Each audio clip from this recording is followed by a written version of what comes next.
Јас верувам дека и самите студенти ќе можат да ги видат тие два аспекта на таа паралела на актуелниот моментум, пред се доминантно енергетиката, посебно изразено пред почетокот и на грејната сезона, кое што е многу важно, но и сите планови потенцијали кои што во иднина ги има разработено државата, а ги барат и коморите, деловниот свет, како и домакинствата во делот на сигурноста.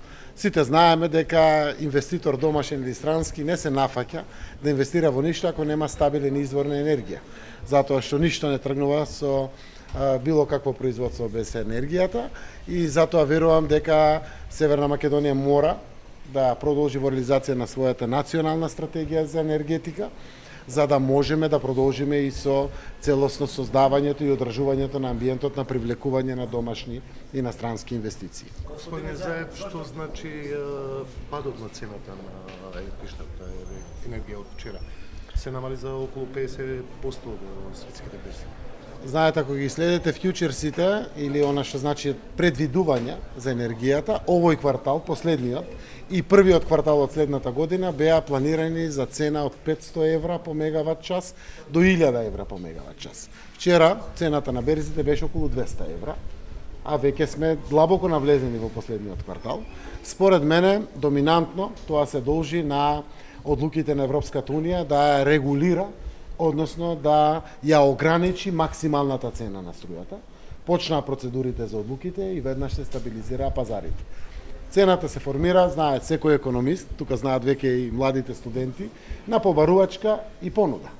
Кога имате поголема понуда од побарувачката, тогаш цената паѓа. Но кога имате помала понуда, а побарувачката иста или расте, тогаш нормално дека и цената расте. И кога се интервенира на пазарот од психолошките моменти, тогаш се стабилизира цената, како што го гледаме ова во последните 10 дена. Така да цената се движи од 170 до 250 евра, што значи не е 500 и не е 1000 евра. Тоа овозможува секако веднаш да има рефлексија на цената на нафтата, на цената на гасот. Гледате дека веќе топланите во Скопје работат, се загреваа градот Скопје, кој што беше сериозен предизвик за македонската влада. И јас верувам дека ваквото стабилизирање со одлуките на западниот свет, конкретно овде на Европската Унија, заради тоа што ние сме на европскиот континент и сме целосно интегрирани во европскиот пазар, ќе имат позитивни влијанија во периодот кој што предстои, но тоа не значи дека треба да се олабавиме како општество, како економија, како влада, да инвестираме во енергетските капацитети.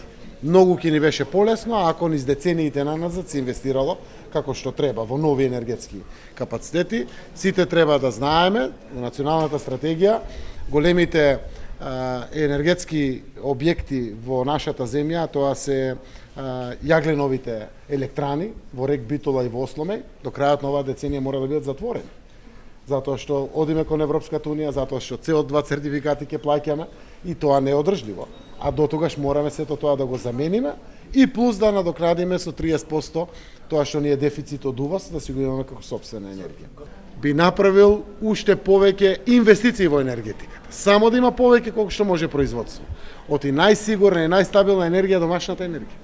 Кога зависите од страна, колку и да се пријателски земите, тие зависите од страна. Гледате, прво што тргна премиерот Ковачевски беше да осигура од соседите дека нема да има затварање на границите за извоз од таму за електрична енергија ако ни треба, да го обезбедиме тоа. Ако имаме доволна енергија, тоа гајле го немаме. Така да не само што би направил ако би бил уште премиер на оваа влада. Туку веројатно и јас можев како премиер да направам повеќе, а и поранешните премиери и влади можеа уште повеќе да направат. Да учиме од тоа и да инвестираме во енергетиката.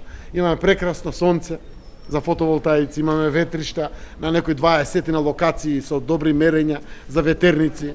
Имаме можност со интерконекторот сега да имаме диверзификација на гасот, да не зависиме само од Газпром. Ќе го имаме азербејџанскиот, катарскиот, американскиот газ преку интерконекторот со Грција, па тој се развива понатаму према Косово, према Србија, насекаде. Сето тоа се вредни, вековни, многу драгоцени инвестиции во енергетиката кои што во моментот се случуваат.